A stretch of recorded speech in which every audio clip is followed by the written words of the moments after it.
Hi, I'm Andrew, and my fellow group members, George and Parul, will be presenting our final project on heart failure prediction and the data associated with it.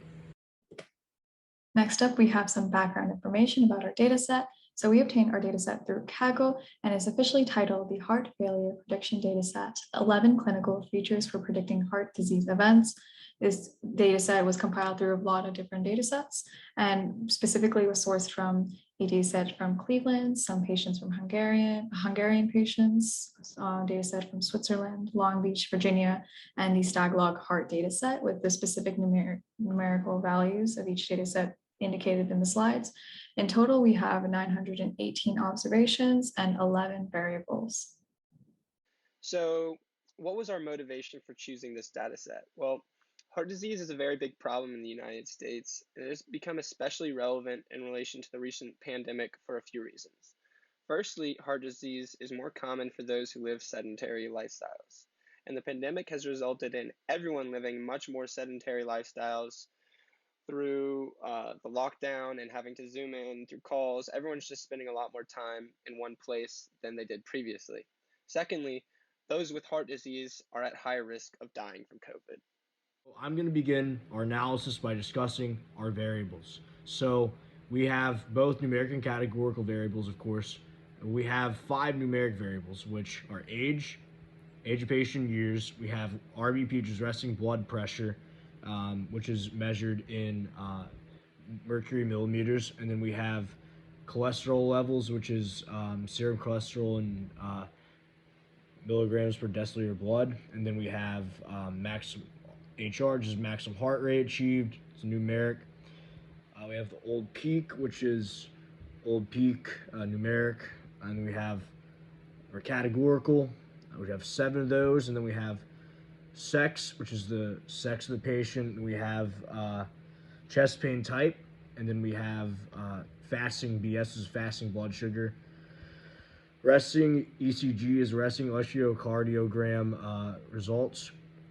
And then we have exercise enigma, which is exercise induced enigma. And then SC slope is the slope of the peak exercise. And then HD is heart disease.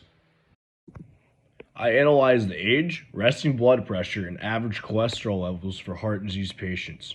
Firstly, for the age, I obtained a summary along with creating an average age compared to gender to see if there could be any trends associated between the two variables.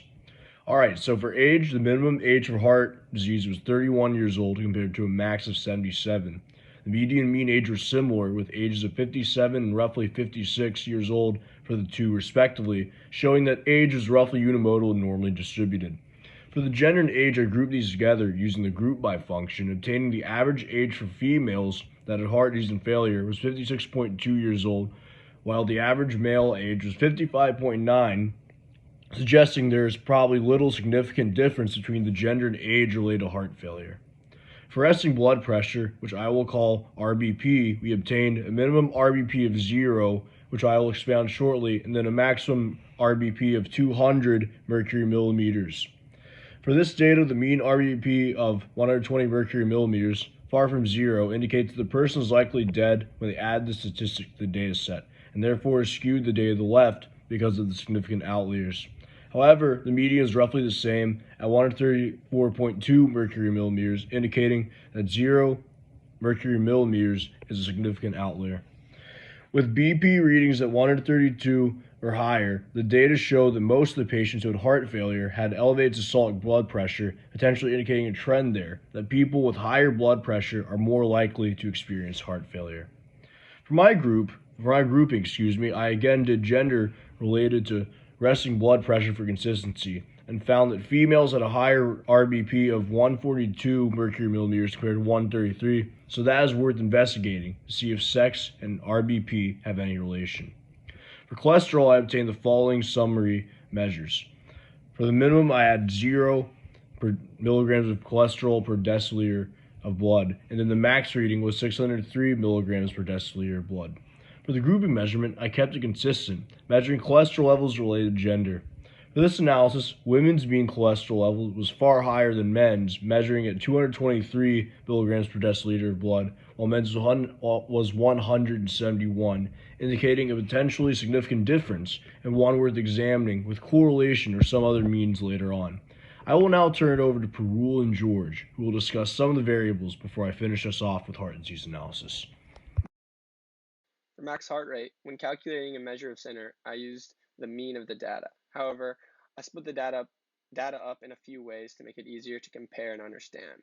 In each of the two tables, the mean of max heart rate is grouped by males and females, and then the differences between the two tables is that the table outlined in green is for all patients without heart disease, and the red one is for those with heart disease. As you can see, those without heart disease are able to achieve higher heart rates, and there's very little difference between their average max heart rate.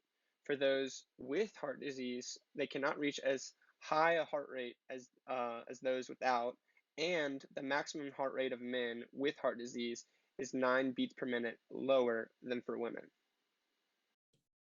Lastly, for numeric variable summaries, we have old peak. So old peak refers to the depression of the ST induced by exercise relative to rest.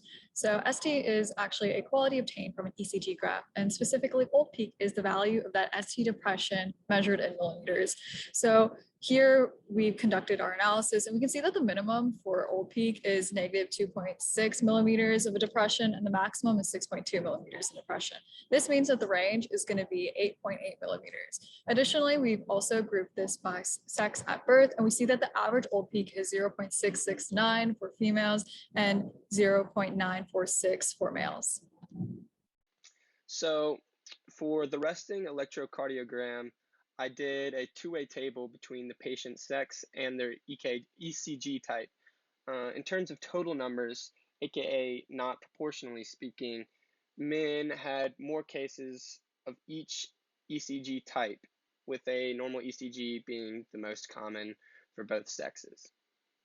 For exercise angina, I used the data set which only contained patients with heart disease, and 316 out of 508, or 62%, reported having some kind of chest discomfort while exercising. Thanks for the summaries, guys. Now for a few more categorical variables. First, we can talk about the frequency table for chest pain type. Here, this categorical variable has 4 levels: ASY, meaning asymptomatic; ATA, meaning atypical angina; NAP, representing non-anginal pain; and TA, representing typical angina.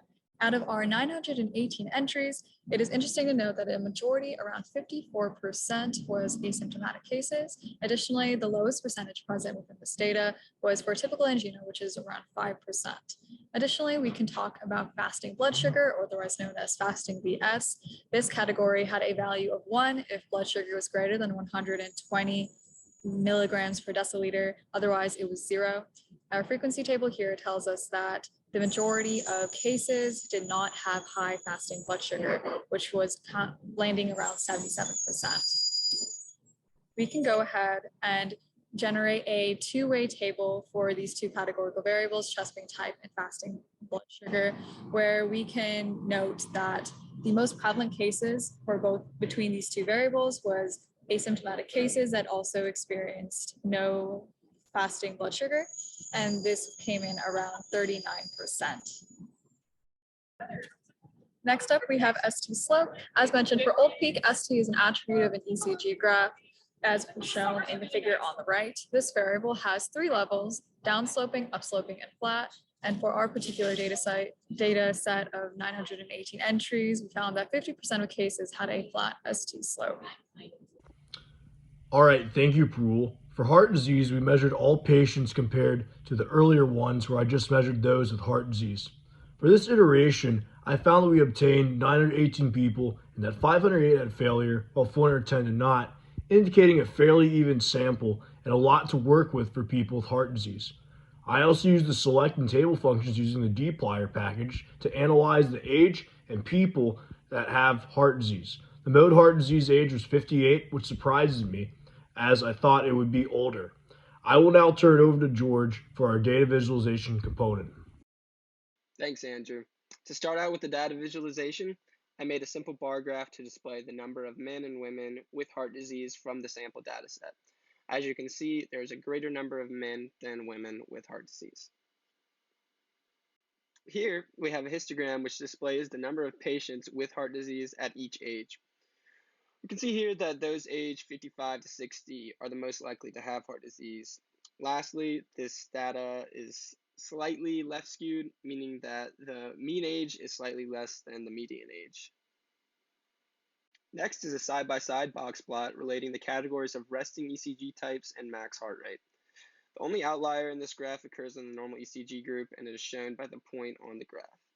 The top and bottom of the lines represent maximum and minimums, and the middle bar in the colored rectangles represents the median value in that group. Those who fall into the LVH category have the highest minimum, maximum, and median heart rates of the whole set of groups. Next, those with a normal ECG have the lowest maximum and minimum, max heart rates, and a median that falls between all three box plots. Lastly, lastly is the green graph representing those with an ST ECG type. They have the lowest median, and their maximum and minimum max heart rate are similar to that of the normal ECG group. Here we have a scatter plot of resting blood pressure as a function of age.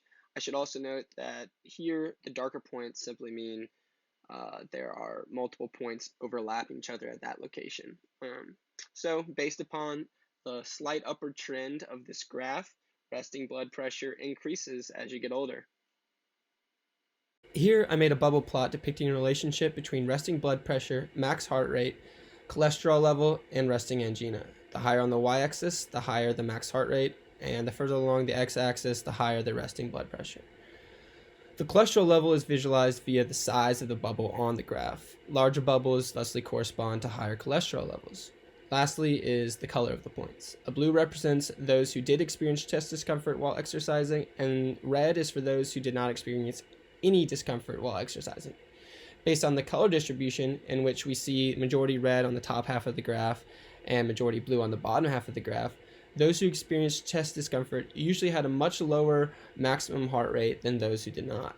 Furthermore, based on the larger quantity of red bubbles, one can see that those who reported not having chest discomfort while exercising typically had higher cholesterol. When considering the relationships between resting blood pressure and max heart rate, there is no conclusive relationship between the two for those who reported no exercise angina. And there's possibly a slightly negative relationship between the two for those who reported yes to exercise angina. And I would also like to point out and take note of the pattern in the graph. There are certain values which appear to be more common than others, and they occur on multiples of 5, such as 115, 120, 125, and so on. It is likely that these rounded values are more common because when nurses and doctors write down someone's blood pressure, they typically round to the nearest multiple of 5. Lastly, I created two heat maps representing the relationship between age, resting ECG, and maximum heart rate for males and females separately. As shown by the key, darker red corresponds to higher maximum heart rates, and lighter colors like yellow correspond to lower levels of maximum heart rates. These heat maps do not reveal anything of great significance. However, it would appear that for all resting ECG types for men, maximum heart rate decreases with age. For women with ST wave abnormality, maximum heart rate also decreases with age. For women with a normal ECG, however, maximum heart rate appears to decrease with age until about the age of 60, where it begins to increase again. Overall, though, both men and women generally have higher maximum heart rates at younger ages, regardless of their ECG type. Thank you, George, for the detailed data visualization. On my end, I conducted one sample proportion hypothesis test and then two sample t-test confidence interval. For the first test, I measured the proportion of males with heart disease who were predicted to have heart failure and whether the proportion was equal to 0.5. The null hypothesis was that the proportion of males who had heart disease was equal to 0.5, or who were predicted to have heart disease was 0.5, while the alternative claim was that the test is not equal to 0.5, which is a two-sided test.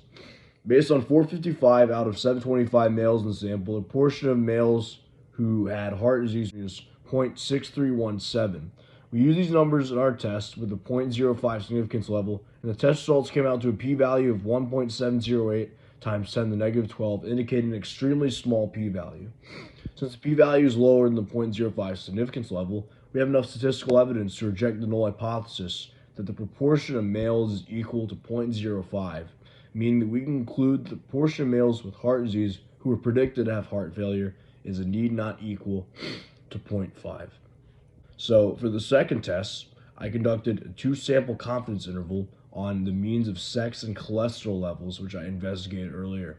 The means, for context, an example, were 223.34 milligrams per deciliter of blood for females, while for males it was 170.7664 milligrams per deciliter of blood.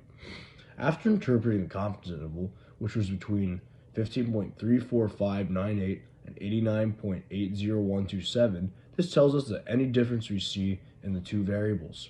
Negative means less, while positive numbers indicate greater for one variable compared to the other. Because females had greater cholesterol levels, I include that in my analysis, and it is as follows. We are 95% confident that the mean cholesterol level for females is between 15.34598 and 89.80127 higher than male cholesterol levels. That's all from my end, and now I will turn it over to Parul, who will provide regression analysis. Thanks, Andrew. Next up, we have simple linear regression. So we went ahead and subsetted our data set to group by males and females. And the particular research question we were interested for the simple linear regression was whether cholesterol and age had any correspondence or correlation within our data set. So the outputs are present here below. And for males, the equation was cholesterol is equal to negative 1.5670 times age plus 271.7916 millimeters per deciliter. And for females, the cholesterol is equal to 1.185 times age plus 179.004 millimeters per deciliter. And these results can be looked into further on the next slide, where we can really dive into the slope value. So the slope value for the males indicates that cholesterol decreases by 1.5670 millimeters per deciliter for every increase in year for males within this data set. However, for females, we have something that's quite the opposite. Actually, there's an increase where the slope value indicates that the cholesterol increases by 1.185 millimeters per deciliter per every increase in year for females. Additionally, we can go ahead and look at the R-squared value, where for males and females, it is quite similar, ranging around 1.7%. This indicates that 1.7% of the, more or less 1.7% of the variability present within the cholesterol variable can be explained by this particular model. Within real life data sets, like the data set that we have here, it is usually good practice to have, or a good indicator if the R-squared value is above 30%. As this value is quite low, we know to look towards multiple linear regression and other forms rather than simple linear regression. And that leads us to our multiple linear regression analysis, where we subsetted our data based off of sex. So we subsetted based off of male and female. And a research question for these particular models was the relationship of maximum heart rate based off of a variety of variables such as age, resting blood pressure, and cholesterol. We can dive into this further on the next slide, where we can look at the various equations. So for multiple linear regression, we know that there are going to be a variety of variables that are going to be present within our equation, specifically age, resting blood pressure, and cholesterol. It is an interesting thing of note that the signs of both the variables across males and females aren't necessarily the same. For example, the slope value of age is both negative for males and females, but the resting blood pressure value is actually positive for females, whereas it is negative for males. And again, it is positive for both males and females for cholesterol. Another interesting thing is to note the R-squared value for males and females. So the R-squared value indicates that, or at least for males, that around 19% of variability present within the maximum heart rate can be explained by this particular model, taking into account age, resting blood pressure, and cholesterol. Likewise, for females, 9.9% of the variability present within maximum heart rate can be explained by this particular model. These two values are quite high, Next up, we have our logarithmic regression analysis. This is only presenting upon the female subset of data. However, the male subset of data is also present within the notes. So the research question was, what factors were involved in the presence of heart disease within the patients present within the data set? The variables of interest were age, resting blood pressure, cholesterol, and maximum heart rate. So the following analysis was found, where you can see that a variety of coefficients were determined from the functions. However, these coefficients are in logarithmic form, so in order to understand them in an easier format, we went ahead and exponentiated them to the results present on the top right corner, where we can go ahead and understand these values a little bit more. So holding all other variables constant, every increase in year, the odds of developing heart disease increases by 0.033% for age. Additionally, for holding all other variables constant, every increase in resting blood pressure in millimeters per degree mercury, the odds of developing heart disease increased by 0.033%. So these two numbers were quite similar. However, there's a different trend for cholesterol and maximum heart rate, where for holding all other variables constant, every increase in cholesterol in millimeters per deciliter decreased the odds by 0.004%. And for maximum heart rate, every increase in maximum heart rate, the odds of heart disease decreased by 0.019%. So using this data, we can go ahead and create a prediction based off of certain characteristics. I went ahead and found characteristics based off of an average woman and her resting blood pressure, cholesterol, maximum heart rate, and age that she may experience heart disease. And by putting this prediction vector within our logarithmic regression, we found that there was a 41.67% chance that this woman would develop heart disease. And these are our references. Thank you so much for listening to our presentation. Have a nice day.